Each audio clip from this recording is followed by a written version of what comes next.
Hello students, welcome to the PND coaching classes learn easily and smartly. तो आज हम पढ़ने वाले एक क्वेश्चन जिसमें बोला गया है why is the normal eye not able to see clearly the objects placed closer than 25 centimetre.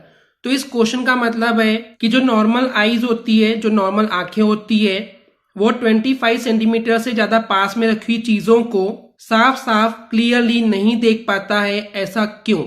तो जनरली क्या होता है स्टूडेंट्स की नॉर्मल आईज जो होती है वो 25 सेंटीमीटर पे रखी हुई चीजें या फिर उससे ज्यादा दूर रखी हुई चीजों को साफ साफ देख पाता है, लेकिन 25 सेंटीमीटर से ज्यादा पास में रखी हुई चीजों को क्लियरली नहीं देख पाता है।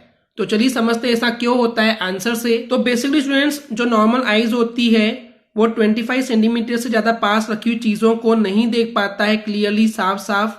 और ऐसा इसलिए होता है क्योंकि हमारी आंखों में सीलियरी मसल्स होती है। ये हमने आपको डिटेल में पढ़ा चुके हैं पिछले वीडियोज में कि हमारे आंख में मसल्स होती है जिसका नाम होता है सीलियरी मसल्स। तो ये जो सीलियरी मसल्स होती है ये कुछ सर्टेन लिमिट यानी कि फिक्स लिमिट तक के ही आई लेंस को है वो कॉन्ट्रैक्ट करने की कोशिश कर पाती है, यानी कि उन पे प्रेशर डाल करके उनको सिकुड़ने की कोशिश करती है, कॉन्ट्रैक्ट करने की कोशिश कर सकती है, उससे ज्यादा नहीं। तो ये कॉन्ट्रैक्शन क्यों होता है स्टूडेंट्स, मैं आपको समझाने की कोशिश करता हूं।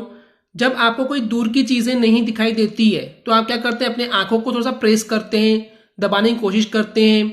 तो उसमें दबाने से होता ही है कि जो आपके आंखों में जो सीलियरी मसल्स होती है वो उस आई लेंस को थोड़ा सा कॉन्ट्रैक्ट करने की कोशिश करती है, सिकुड़ाने की कोशिश करती है, जिससे कि दूर रखी हुई चीज आपको क्लियरली दिखाई दे सके। लेकिन जब कोई चीज 25 सेंटीमीटर से भी ज्यादा पास में रखी हुई है आपके आंख के, तो उस केस में आप कितना ही कॉन्ट्रैक्शन करने की कोशिश कीजिए, एक लिमिट तक के उसको कॉन्ट्रैक्ट कर सकते हैं, दबा सकते हैं, सिकुड़ाने की कोशिश कर सकते हैं, उसके आगे नहीं।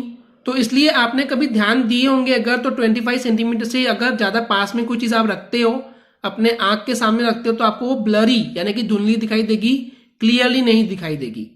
अगर आपने ऐसा ट्राई नहीं किए तो आप अभी भी ट्राई करके देख सकते हैं, एक पेंसिल वगैरह लेके देख सकते हैं, उसको आप आंख के पास में रखिए तो आपको ब्लर धुंधली दिखाई देगी, क्लियरली नहीं दिखाई देगी। और ऐसा इसलिए होता है क्योंकि जो सीलियरी मसल्स होती है वो आई लेंस को एक हद तक के ही उसको कॉन्ट्रैक्ट कर सकती है, प्रेशर डाल सकती है, सिकुड़ा सकती है, उससे ज्यादा नहीं हो सकता है। तो यही रीजन है कि 25 सेंटीमीटर से पास में रखी हुई चीजों को हमारी जो नॉर्मल आईज होती है उसको देख नहीं सकती है क्लियरली। आई होप स्टूडेंट्स आपको एक क्लियर हो गया होगा। अगर आपको हमारी वीडियो से कुछ भी सीखने मिला है, नॉलेज मिला, तो प्लीज हमारे चैनल को सब्सक्राइब कीजिए एंड वीडियो को लाइक जरूर करें। आज के लिए इतना ही, थैंक यू।